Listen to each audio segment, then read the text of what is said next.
Hello guys, hello friends, welcome to my YouTube channel again. Today I will going to discuss basically the landing technique, and it was because I saw a bunch of the YouTube videos, and there is the trend nowadays, especially when you are virtually flying with virtual airlines, to have the best FPM in order to achieve the most bonus points. What I would like to point out, this video is just for those of you who want to do it like in real operational behaves. Now we are situated at London Luton Airport. As you can see, we have a runway 25 and we have some centerline markings and touchdown zone markings. The touchdown zone markings may differ, and also the distances may differ from runway to runway, but basically this is the threshold, and this is, let's say, the touchdown point. The touchdown zone is all over here, like you can see, and the main purpose is not to land the smooth as possible, but to make a positive landing. Why I am talking about a positive landing? I am talking about positive landing because many of passengers are clapping with their hands and talking, they are great pilots, that was the perfect landing, we feel nothing, it was smooth butter, and so on and so on, and they are completely wrong, because they didn't realize that they were in danger and they may overshoot the runway, and they can end with a serious injury.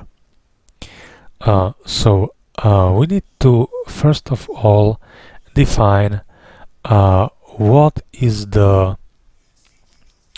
landing distance available and landing distance required. Landing distance as available is physical length of the runway.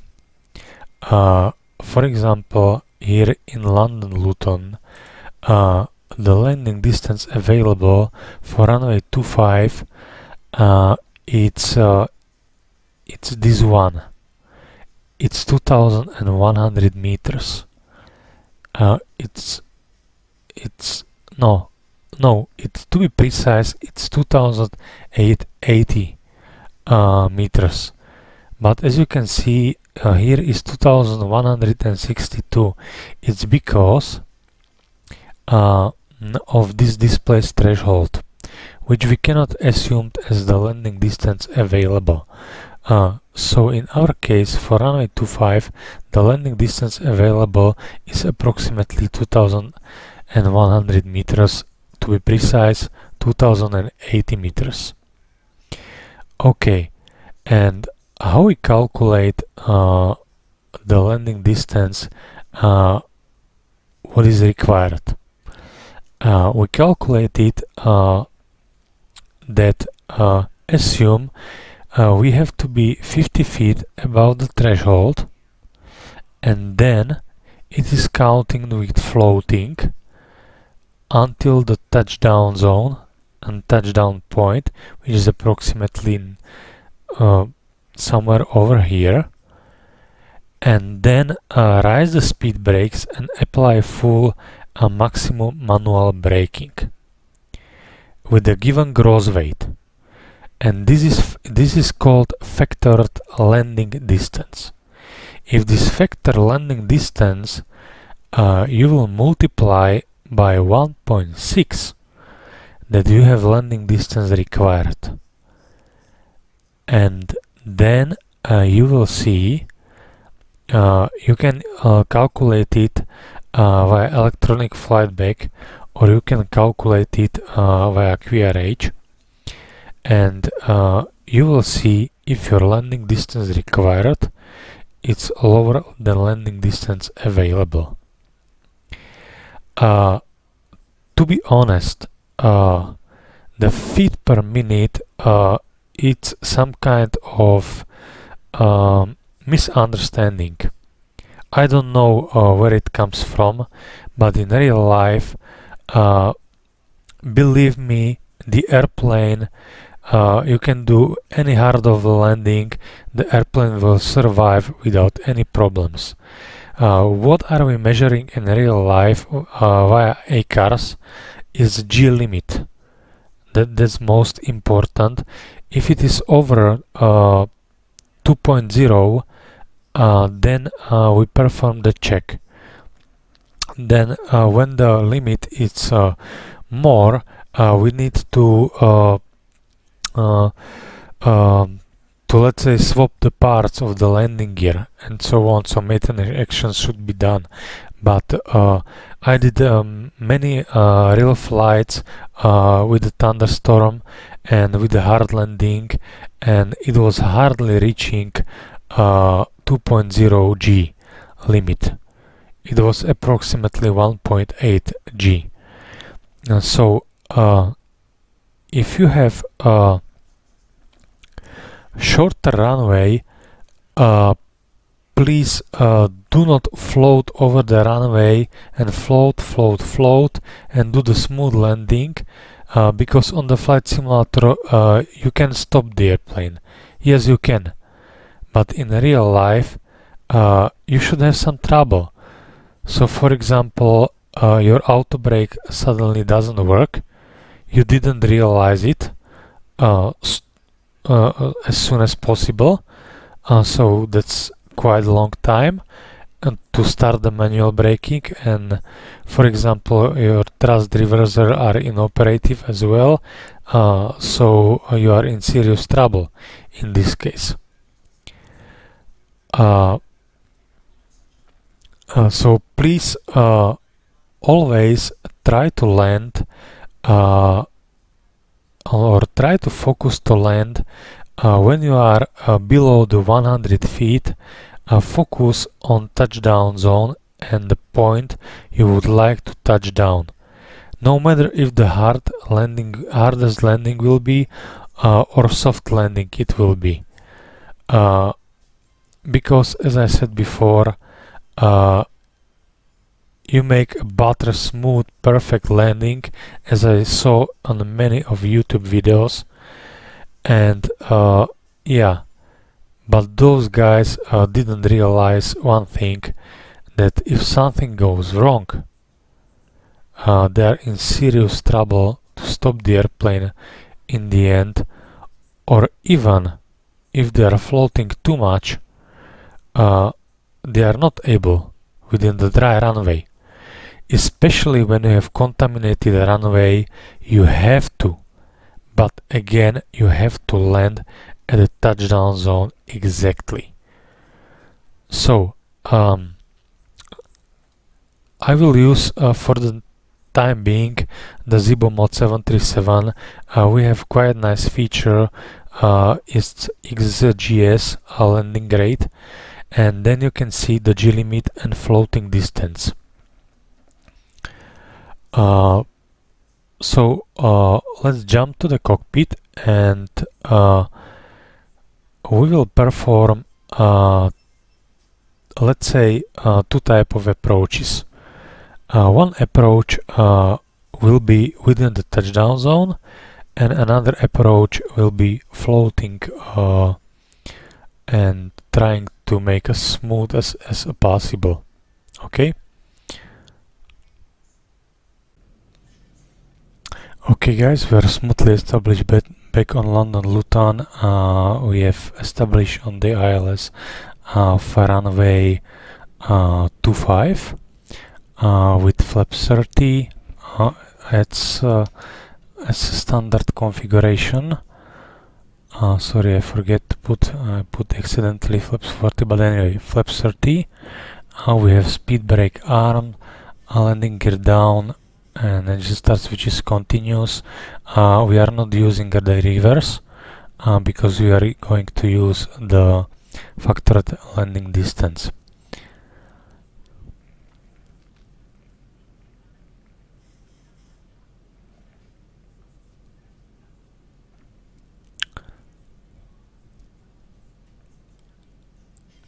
So this first attempt will be as smooth as possible. I would like to do it, but sometimes it goes, sometimes not.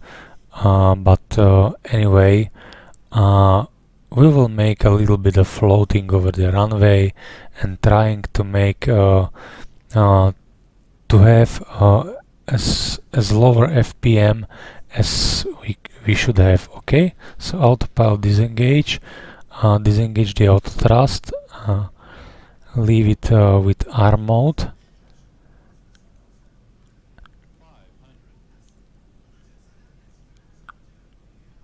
Okay, we are a little bit low on profile. Go higher.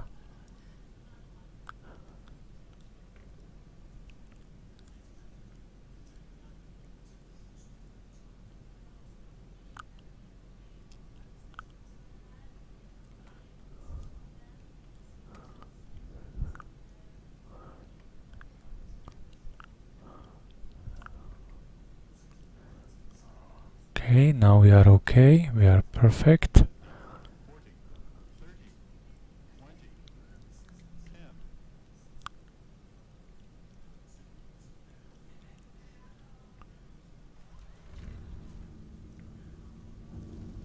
Okay, manual braking.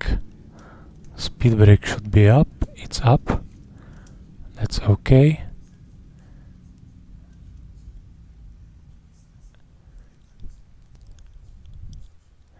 Okay guys, so I will set the parking brake and discuss it. As you can see with this landing speed, that's showing excellent landing, vertical speed minus 73 feet per minute. But if you can see, the floating distance was approximately 800 meters. And as you can see from above position,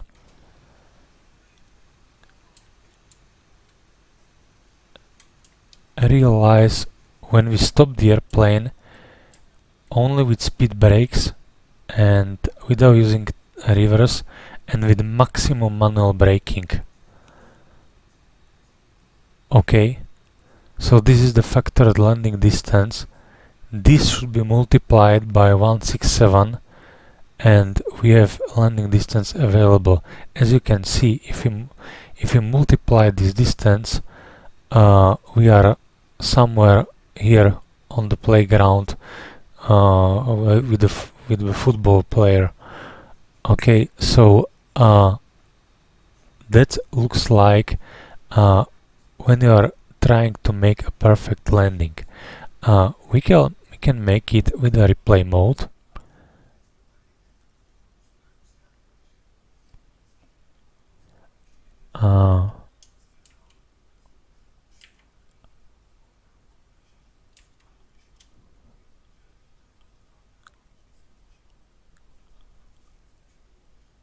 Okay, and now watch.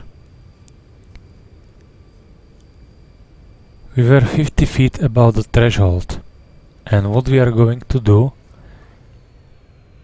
we are going to make it as smooth as possible. As smooth as possible until we touch down. It's nice landing, clapping with the hands. But this is the downhill slope. In real life, that's really downhill slope. And if you overshoot the runway, you will go down and you will not destroy the airplane. It will cause a serious accident with nobody survive. It can burst flame. So this was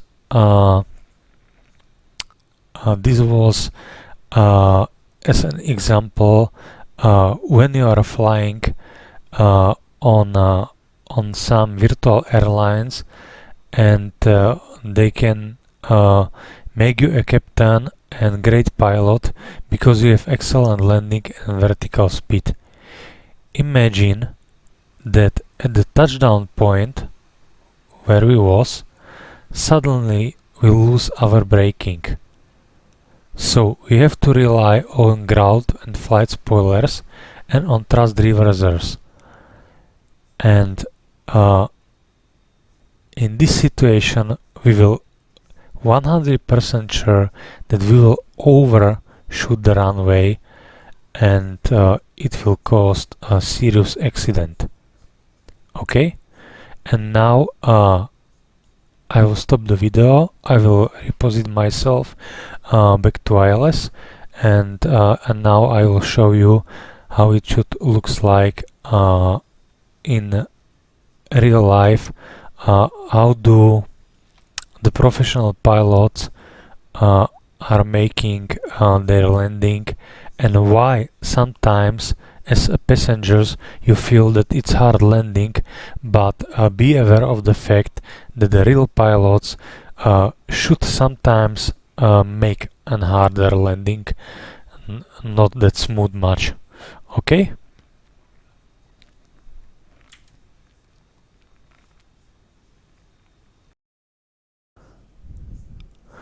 So now we are back established on the ILS runway 25 at Luton.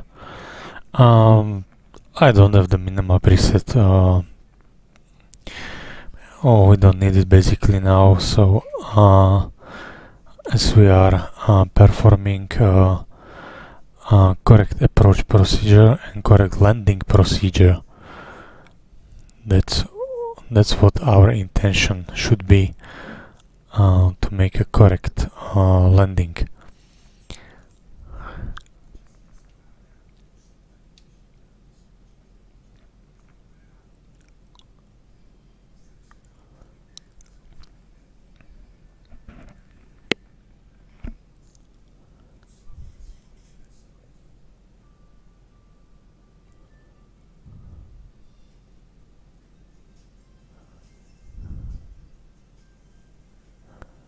So we are smoothly established on the ILS. The ILS has exactly 3-degree path, and if we scroll down the charts,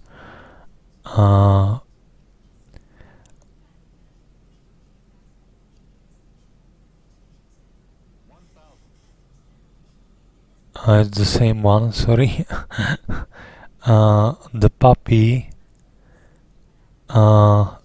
point number 3 is as well a 3-degree path, so it's okay, so it's correct. So autopilot is engaged, and deselect speed again in order to have the full control of the speed. And now we are focusing on puppy, and from approximately 100 feet above we are focusing to make the approach, to land exactly on the touchdown point.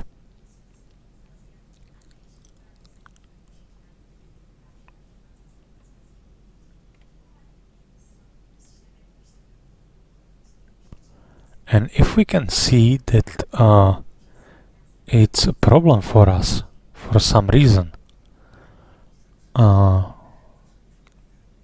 land more far, so anyway, okay,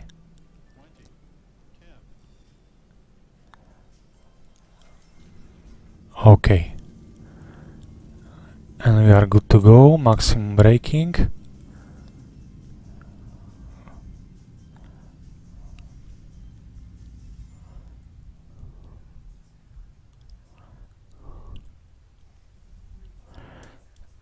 And now I will again set parking brake. You see, I have good landing. I have minus 150 feet FPM, but the G limit was 1.9, so it's still within the limit. And we were above the threshold at 50 feet, and the floating distance was 450 meters. So if we put the replay,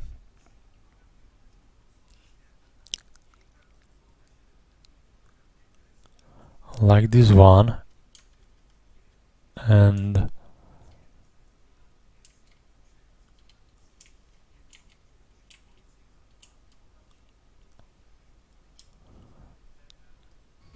okay, and watched it,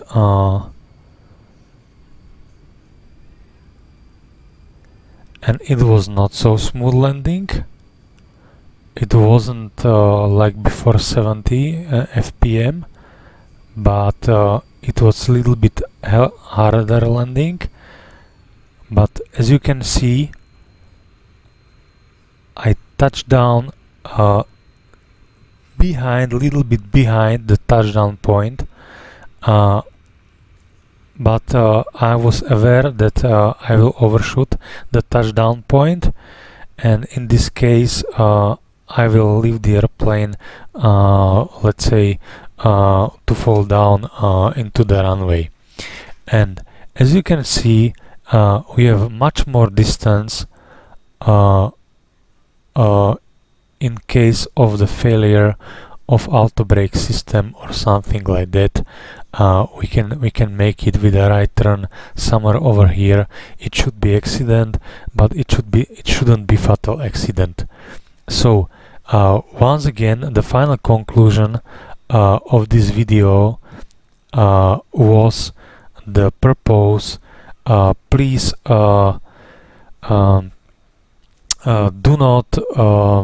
do not focus on your virtual airline system and make the best FPM, because as you can see, the floating distance between 80 FPM floating distance was 800 meters, and with approximately 150 FPM, which I have, but it was not okay landing. I was not happy because I should be a little bit closer.